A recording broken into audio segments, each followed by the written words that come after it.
I'd like to introduce you to my integrated working model of ADHD that blends together the experience of hundreds of adults with ADHD with our current understanding of the genetics and the neuroscience.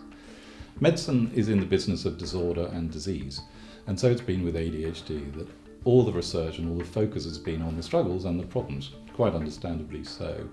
However, it doesn't take long to be working with adults with ADHD to see a whole bunch of different traits in those adults, whether positive or negative, differences in worldview, differences in personality, in sense of humour, in the jobs that people do. ADD people are 6 times more likely to run their own business than the normal population.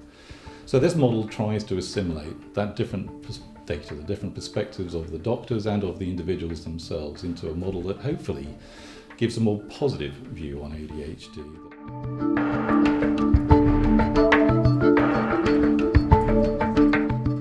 The core issue with ADHD is that our brains are understimulated. The way that we regulate and the way that we manage dopamine on our brains results in the fact that we tend to be less interested, less rewarded, and less stimulated generally.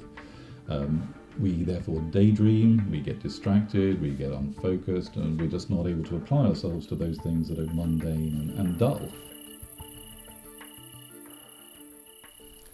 If we're ADHD, it's like being in a desert. We're parched. We're desperate for water. We're on a mission to find the oasis. Our normal companion walking alongside us, they're okay. They've got a backpack full of water and a little tube that they can suck whenever they like. They can linger. They can look at the little lizards on the dunes, and they can spend their time watching the camel train in the distance. We're not listening to them, and we're not paying attention to the lizards. We're on a mission to find the oasis. And once we reach the oasis, we dive in, we quench our thirst, but we're going to stay. We're not going back out into that barren desert again. So it is with ADD. Over the years, we realise what it is that gives us the stimulation that we need. And that stimulation doesn't always come from the things that we should do. It comes from other things that maybe aren't in our best interests. We drive our cars fast. We play video games. We spend hours on the internet. And we maybe use drink and drugs to give us that stimulation too. Something like 60% of people currently in rehab clinics around the world are most likely ADHD.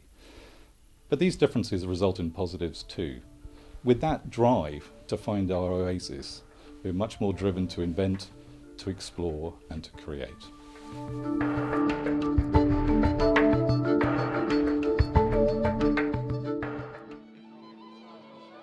Some ADHD experts suggest that having ADHD is like being an orchestra, but without a conductor.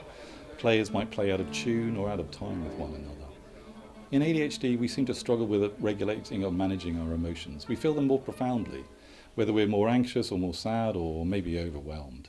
But we can also be more passionate and happy too. We're in the moment with ADHD. We seem to have no clock or calendar built into our heads, so we're late.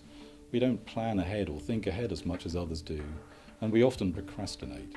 We don't connect to those long-term rewards that we might get from doing that essay or studying for the exam or maybe doing the tax return. We don't see the consequences of not doing them either. And finally, we're mavericks, less constrained by rules and regulations, not so driven maybe to conform. This certainly can get us in trouble and often does.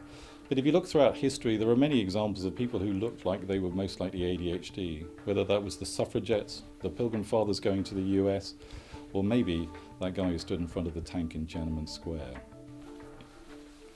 I like to think of having ADHD as being a little bit more like being a jazz band rather than a classical orchestra with a conductor. It seems that different parts of our brain can work quite well without having somebody waving a stick at them.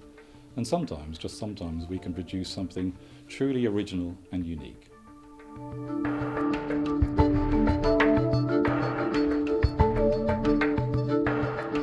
So what's the consequence of this? Well, it seems to be that we end up being far more right-brained than normal. The left brain is home of lists and structure and inhibition and memory, and that definitely doesn't seem to be ADHD at all.